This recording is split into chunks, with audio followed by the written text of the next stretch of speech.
Shalom, pemirsa yang diberkati Tuhan. Bertemu kembali dalam seri pelajaran Sekolah Sahabat. Terlebih dahulu kita akan sama-sama berdoa. Bapa kami surga, pada saat yang indah ini Tuhan, kami akan bersama-sama untuk mempelajari sedikit daripada firman-Mu Tuhan. Kiranya ini dapat menguatkan iman kami, dan ini dapat kami aplikasikan dalam kehidupan kami sehari-hari Tuhan. Ampunilah segala dosa kami, di dalam Yesus kami berdoa. Amin. Pelajaran Sekolah Sahabat kita pada hari ini, Minggu 23 November 2025, berjudul Eden dan Kanaan. Sebelum kita memasuki pelajaran ini, alangkah baiknya kita membaca terlebih dahulu di dalam Alkitab yang terdapat di dalam Kejadian 2 ayat 15 dan Kejadian 3 ayat 17 sampai 24.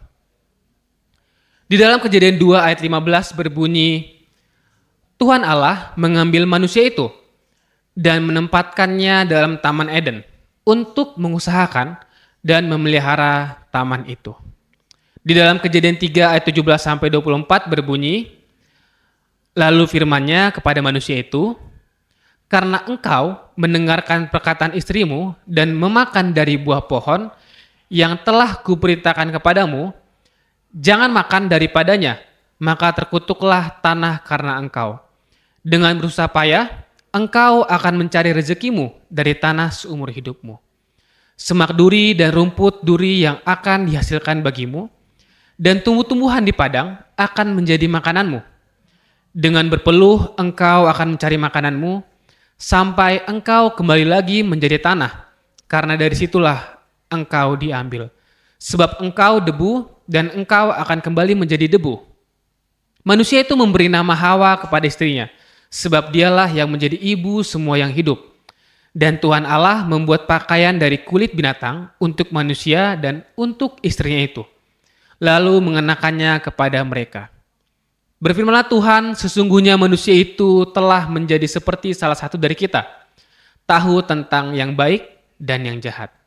Maka sekarang jangan sampai ia mengulurkan tangannya dan mengambil pula dari buah pohon kehidupan itu dan memakannya, sehingga ia hidup untuk selama-lamanya. Lalu Tuhan Allah mengusir dia dari Taman Eden supaya ia mengusahakan tanah dari mana ia diambil. Ia menghalau manusia itu, dan di sebelah timur Taman Eden ditempatkannya lah beberapa kerub dengan pedang yang bernyala-nyala dan menyambar-nyambar, untuk menjaga jalan ke pohon kehidupan. Nah, saudara-saudara, menjadi pertanyaan bagi kita, apa sajakah konsekuensi dari kejatuhan sejauh menyangkut ruang hidup pasangan manusia pertama? Nah, pada saat penciptaan, Tuhan menempatkan Adam dan Hawa dalam lingkungan yang sempurna, yang mewujudkan kelimpahan dan juga keindahan. Nah, pasangan manusia ini pertama ini bertemu dengan pencipta mereka dalam suasana tempat tinggal yang indah, yang dapat memenuhi semua kebutuhan fisik mereka, selain firman Tuhan yang diucapkan. Taman Eden juga berfungsi sebagai pusat pembelajaran di mana Adam dan Hawa memperoleh wawasan yang signifikan tentang karakter Tuhan dan kehidupan yang Dia maksudkan bagi mereka. Oleh karena itu, saudara-saudara, ketika mereka memutuskan hubungan saling percaya dengan pencipta mereka, hubungan mereka dengan Taman Eden pun mulai berubah. Dan sebagai tanda putusnya hubungan tersebut, mereka harus meninggalkan taman itu. Mereka kehilangan wilayah yang telah diberikan Tuhan kepada mereka. Dengan demikian, Taman Eden menjadi simbol kehidupan yang berkelimpahan. Dan kita juga dapat melihat dan menemukan kembali motif-motifnya dalam tema Tanah Perjanjian. Dan kembali menjadi pertanyaan bagi kita, saudara-saudara yang terkasih, bagaimanakah para bapa leluhur memandang janji tentang negeri itu? Kita dapat lihat di dalam Kejadian 13 ayat 14 dan 15, lalu Kejadian 26 ayat 3 dan 24, lalu Kejadian 28 ayatnya yang ke-13, yang berbunyi, Kejadian 13 ayat 14 sampai 15, setelah Lot berpisah daripada Abram, berfirmanlah Tuhan kepada Abram, pandanglah sekelilingmu dan lihatlah dari tempat engkau berdiri itu, ke timur dan barat, utara, dan selatan. Sebab seluruh negeri yang kau lihat itu akan kuberikan kepadamu dan kepada keturunanmu untuk selama-lamanya. Kita lanjut ke dalam Kejadian 26 ayat 3 dan 24 yang berbunyi, tinggallah di negeri ini sebagai orang asing, maka aku akan menyertai engkau dan memberkati engkau. Sebab kepadamulah dan kepada keturunanmu akan kuberikan seluruh negeri ini. Dan aku akan menempati sumpah yang telah kuikrarkan kepada Abraham, ayahmu. Lalu pada malam itu Tuhan menampakkan diri kepadanya serta berfirman, Akulah Allah ayahmu Abraham. Janganlah takut, sebab aku menyertai engkau. Aku akan memberkati engkau dan membuat banyak keturunanmu karena Abraham hambaku itu. Dan yang terakhir dalam Kejadian 28 ayat 13, berdirilah Tuhan di sampingnya dan berfirman, Akulah Tuhan, Allah Abraham, nenekmu, dan Allah Ishak. Tanah tempat engkau berbaring ini akan kuberikan kepadamu dan kepada keturunanmu. Saudara-saudara semua, bagaimana menurut Anda? Apakah artinya bagi kita sebagai orang Advent?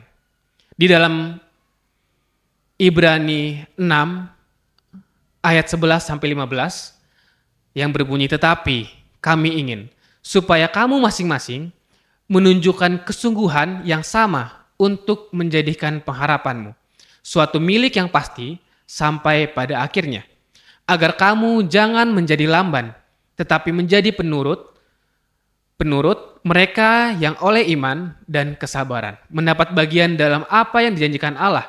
Sebab ketika Allah memberikan janjinya kepada Abraham, ia bersumpah demi dirinya sendiri, karena tidak ada orang yang lebih tinggi daripadanya.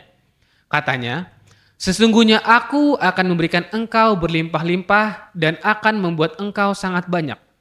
Abraham menanti dengan sabar dan dengan demikian ia memperoleh apa yang dijanjikan kepadanya. Ketika Abraham memasuki tanah yang dijanjikan Allah kepadanya dengan iman, tanah itu menjadi tanah perjanjian baginya dan keturunannya.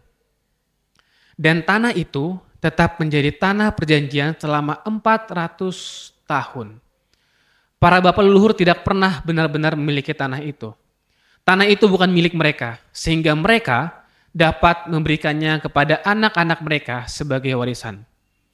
Nah, sebaliknya, tanah itu adalah milik Allah, sebagaimana Taman Eden adalah miliknya. Karena Adam dan Hawa tidak melakukan apapun yang membuat mereka berhak atas Taman Eden, maka Israel juga tidak melakukan apapun untuk mendapatkan tanah itu. Tanah perjanjian adalah pemberian Allah berdasarkan inisiatifnya.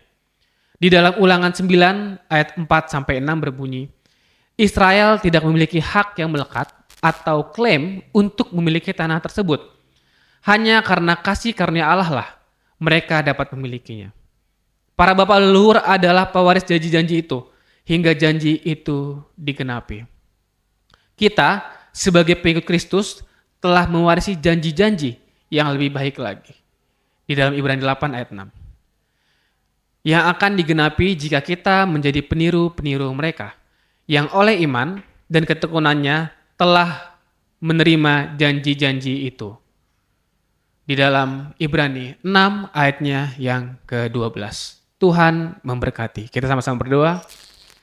Bapa kami surga, terpuja namamu Tuhan, terima kasih kami telah mempelajari sedikit daripada firman Tuhan. Kiranya pelajaran yang telah kami pelajari ini dapat kami aplikasikan dalam kehidupan kami. Dan kami juga berdoa Tuhan untuk para pemirsa yang ada di rumah atau dimanapun. Kiranya Engkau selalu menjaga kami dalam studi kami, dalam pekerjaan kami. Dan juga Engkau menjaga setiap keluarga kami, sahabat kami, dan orang terdekat kami Tuhan. Sehingga penjagaan itu Tuhan dapat menjadi berkat yang terbaik bagi kami dan kami dapat bersukacita atas nama-Mu Tuhan. Ampunilah segala dosa kami, dan Yesus kami berdoa. Amin.